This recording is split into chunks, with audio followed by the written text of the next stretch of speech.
السلام علیکم ورحمت الله وبرکاته. امید دې د رب نه روغ جوړ به ټیک ټاک به او ویډیو د هغه ملګرو لپاره ده کوم چې ځان ته په صحیح معنو کې اهل الحدیث وي یا سلفیان وي. نو دې کې بعض نه بلکې ډېر ملګري داسې دي په فیسبوک باندې چې نوم سره یې غټ لیکلي سلفي یا اهل الحدیث. نو صحیح معنو کې خو اهل الحدیث هغه دی چې چا د کنځل نه کوي، چا پسې خندا نه کوي او بدې ردې چاته نه وایي او وایي که یو کس معلوموي چې دې څومره اوبو کې نو هغه سره اختلاف وکړه، د هغه پته به درته ولګي چې دې څومره اوبو کې دی.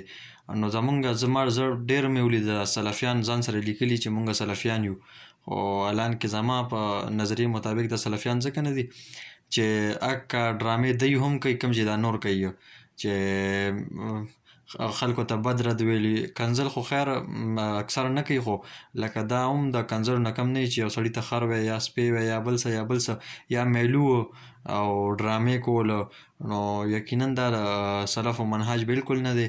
او هسې که یو سړي نوم سره سلفي ولیکي نو دې سره یو انسان سلفي کېږي نه. سلفي انسان خو غټه نښه اول دا پکار ده چې اخلاق یې برابر وي، چاته کنځل نه کوي. که تا ته څوک کنځل وکړي د هغې بدل کې ورله که ستا څوک بېزتي وکړي بدل کې ورله عزت وکړه، که تا څوک کنځل وکړي بدل کې ورته دعا وکړه. دا د سلفو منهج دی، دا نه دی چې هغوی هغه سایډ نه لګیا وي چې د کنځلې او ویناګانې او بدې ردې وایي او تاسو دې مخې لګیا یې چې ډرامې ورپسې کوئ یا لطیفې کوئ. که هر څه دي خو د دیوبند یا د بریلوي یا د هر مسلک د خپل علما دي، هغوی به پرې لازم خفه کېږي چې خفه شي به تاسو ته الټه کنځل کوي. او نو بهتره دا ده چې که یو سړی ځان ته سلفي وي او په صحیح معنو کې اهل الحدیث وي، دا چې کوم کنځل او ډرامې کوي نو دا ځان ته اهل الحدیث وي، خو دا فرقه اهل الحدیث ده، دا منهج اهل الحدیث نه دی، دا فرقه ده. ځکه چې هر یو فرقې والا کنځل کوي او هر یو فرقې والا ډرامې او بدې ردې د بل فرقې د علماو ته وایي. نو که ځان ته اهل الحدیث یو سړی وایي او هغه هم دا کوي نو یقینا چې دا فرقه دا منهج نه دی.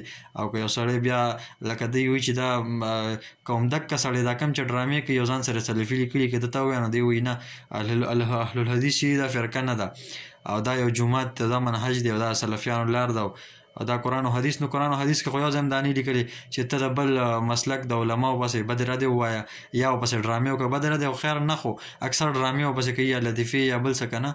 نو بهتره ده چې دې نه ځان وساتلی شي او بخښنه غواړو د څو خبرو اومې کې که څه بدې ردې مې چاته ویلي یا څوک خفه شوي نو ډېره معذرت او معافي غواړو. جزاک الله خیر، ډېره مننه. السلام علیکم ورحمت الله وبرکاته.